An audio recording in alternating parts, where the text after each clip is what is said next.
ቅዱሳን እንደምን አላችሁ? እንዴት ናችሁ? ሁሉ ዳና፣ ሁሉ ሰላም። ጌታ ክብሩን ይውሰድ። እኔ ዳና ነኝ። እግዚአብሔር ረድቶኝ በቸርነቱና በምሕረቱ ይህን ቀን ደርሰናል። ለአምላካችን ለእግዚአብሔር ክብር ይሁን።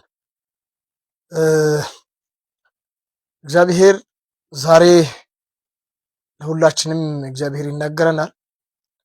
እግዚአብሔር የሚናገረው በቃሉ ነው። ትንቢተ ኤርምያስ ምዕራፍ 18 ቁጥር 18 ላይ ያለውን ቃል አነባለሁ። ከማንበቤ በፊት ግን የምናገረው አንድ ቃል አለ። ያም ምንድነው? በጀመራችሁት ጉዳይ ላይ፣ በጀመራችሁት ስራ ላይ፣ በጀመራችሁት አገልግሎት ላይ የቀና ጠላት አፍን እየከፈታ በእናንተ ላይ የስድብን ቃል ሊያስቀምጥ ይችላል። ለምን ትሰራለች? ለምን ይሰራል? ለምን ይሄዳል? ለምን ትሄዳለች? ለምን ተሳከላት ብሎ ወዳጅ ወንድም እየመሰላ ጀርባችሁን ለመውጋትና ለማሳዘን እንቅስቃሴ የሚያደርጉ አሉ። በነዛ መካከል ግን የሰማይ አምላክ እግዚአብሔር ከእናንተ ጋር ሆኖ ያግዛል፣ ያበረታል።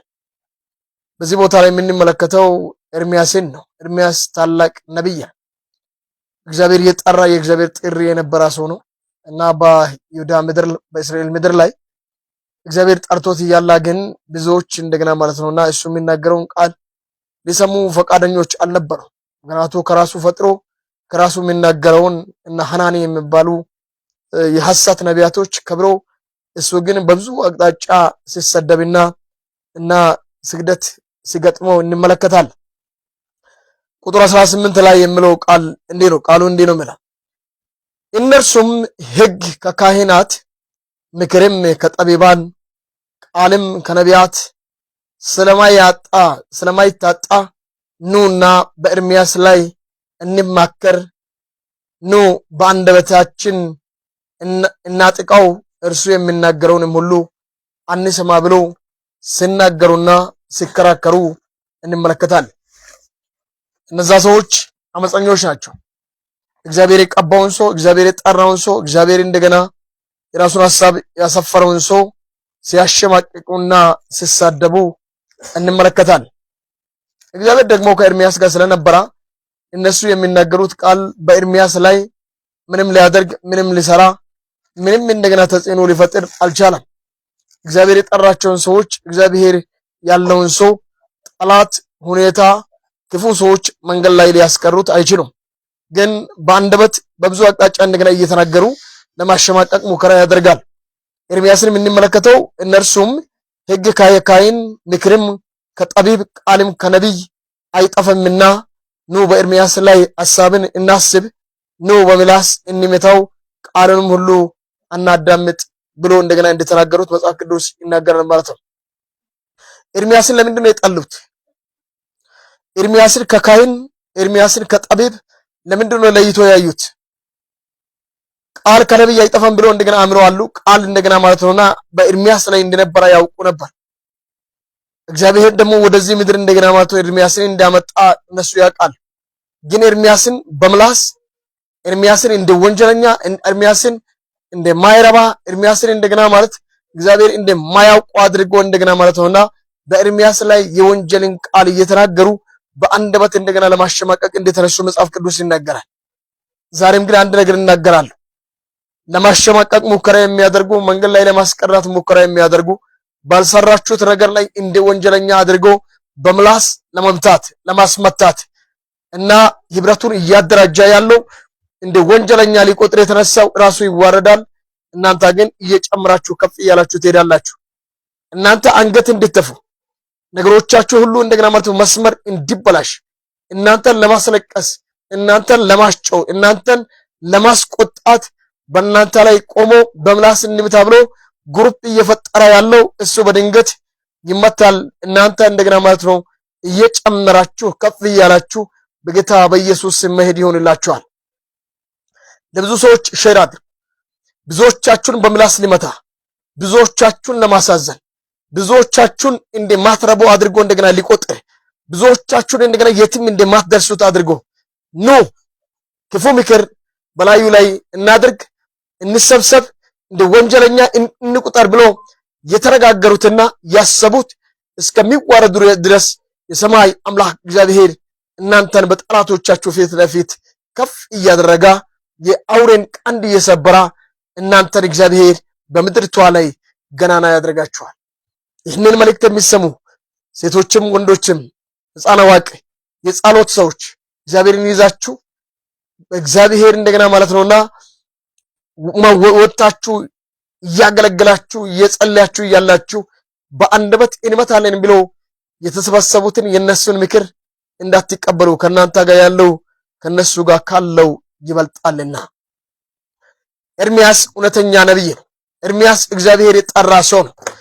ኤርሚያስን እግዚአብሔር እንደገና ያውቅ ነበር። ኤርሚያስ ላይ የእግዚአብሔር እጅ ነበር። ኤርሚያስ ላይ የነበረው የእግዚአብሔር ክብር ነበር። ከዛ የተነሳ የኤርሚያስን እንደገና ማለት ነውና እንደማይረባ አድርጎ መንገድ ላይ ለማስቀራት ያሰቡትና ያወጡት እቅድ በሱ ላይ ሊሰራ አልቻለም። ባላንጦች እንደገና ብዙ ናቸው። እነሱ እንደገና ማለት ነውና ህጉን እንደገና ማለት ነው ማስተማር የካህናት ተግባር ነበር። ከዛ የተነሳ ለካህናት ከጠቢባን ክህነት ለጠቢባን ቃል ደግሞ ለነቢይ ወይም ለነቢያት ማለት ነው። ይሄ የተፈቀደ ቃል ነቢይ እንደገና አየው ይላል። ነቢይ እንደገና በዛ ዘመን ላይ እንዲያን ነገር ይነሳል፣ በሚመጣው ዘመን ላይ ጦርነት ይኖራል፣ እንዲያን ነገር ይኖራል ብለው የሚናገር ነቢይን ለማሸማቀቅ መንገድ ላይ ለማስቀራት ዘንድሮ የተደራጁ ኃይላት በሙሉ በኢየሱስ ስም ይወድቃል። የሰማይ አምላክ እግዚአብሔር ግን ከነቢይ ጋር ሆኖ ይሰራል። ነቢይ የሚናገረውን ቃል እግዚአብሔር ያጸናል። አሁንም እናገራል። የእናንተ የሆነውን ነገር መንገድ ላይ ለማስቀራት በብዙ አቅጣጫ ተደራጅተው የቆሙ አሉ። የሰራዊት ጌታ እግዚአብሔር እንዲህ ይናገረኛል። እነሱ ይዋረዳሉ፣ እናንተ ግን እየጨመራችሁ ትሄዳላችሁ። የእናንተን ውድቀት የእናንተን መንገድ ላይ መቅራትን አንቀጥሮ አጠፋለሁ ብሎ የተነሳ እሱ ሲወድቅ እናንተ ትሻገራላችሁ። እግዚአብሔር ኤርሚያስን እንዳገዛ እናንተንም እግዚአብሔር ያግዛችኋል። እግዚአብሔር ኤርሚያስን እንደሰማ እግዚአብሔር የእናንተንም ጸሎት እግዚአብሔር ይሰማል። እግዚአብሔር ሰምቶ የሚያሻግር ሰምቶ የሚያኖር ሰምቶ የሚያስመልጥ አምላክ። ስለዛ ወንድሞቼና እህቶቼ የሰማይ አምላክ እግዚአብሔር እየተናገረኝ ያለው እናንተን በራሳችሁ ነገር ላይ በጀመራችሁት ጉዳይ ላይ በምላስ ለመምታት አፍ እየከፈተ ያለው የአውሬ ተልእኮ በጌታ በኢየሱስ ስም ፈርሷል። አሜን ብላችሁ ተቀበሉ። ለብዙዎች እንዲደርስ አድርጉ። ሼር አድርጉ። የሰማይ አምላክ እግዚአብሔር ይህንን ታላቅ ኃይሉን በላያችሁ ላይ ይለቃል። የአውሬ ቃንጃ ይቆረጣል፣ አንደበቱ ይቆረጣል፣ አይኑ ይታወራል፣ ስራው ይፈርሳል፣ ያሰበው ሴራ በኢየሱስ ስም ይበታተናል። የእናንተ ቤት በምላስ በምን አይመታም። እግዚአብሔር በላያችሁ ላይ የክብርን ዘመን አምጥቷል። በላይ ላይ የክብርን ዘመን አምጥቷል። የሚያስፈልጋችሁን እግዚአብሔር ይለቃል። ጠላቶቻችሁ እየቆዘሙ እያዘኑ ወደ ታች ይወርዳል። እናንተ ግን በክብር ትሻገራላችሁ። እናንተ ግን በክብር ታሸንፋላችሁ። በክብር እንደገና ትጨርሳላችሁ። በክብር እንደገና ማለት ነው የእናንተ ነገር መልክ ይዛል። በጌታ በኢየሱስ ክርስቶስ ስም ነገር መልክ እንዲይዝ ጸልያለሁ። የከበቡ አንተን ለማስጨነቅ እጅ የዘረጉ ይህ እንደገና አንተን በምላስ ለመምታት የተሰለፉ ኃይላት ከዚህ ቀን ጀምሮ በኢየሱስ ወደ ኋላ ተመልሰዋል። እግዚአብሔር ካንተ ጋር ሆኖ ይሰራል። እግዚአብሔር ካንቺ ጋር ሆኖ ይሰራል። መዘመር የጀመርከው አንተ ዘምር፣ መስበክ የጀመርከው አንተ ስበክ፣ ማስተማር የጀመርከው አንተ አስተምር እና ትንቢት መናገር የጀመርከው አንተ ተንብይ። እግዚአብሔር ካንተ ጋር ሆኖ ይሰራል። ጥሪው ከላይ እንጂ ከታች አይደለም። ከላይ የሆነ እንደገና ከሁሉ ይበልጣል። እግዚአብሔር ከእናንተ ጋር አለ። ዳና ሁኑ። ጌታ ይባርካችሁ።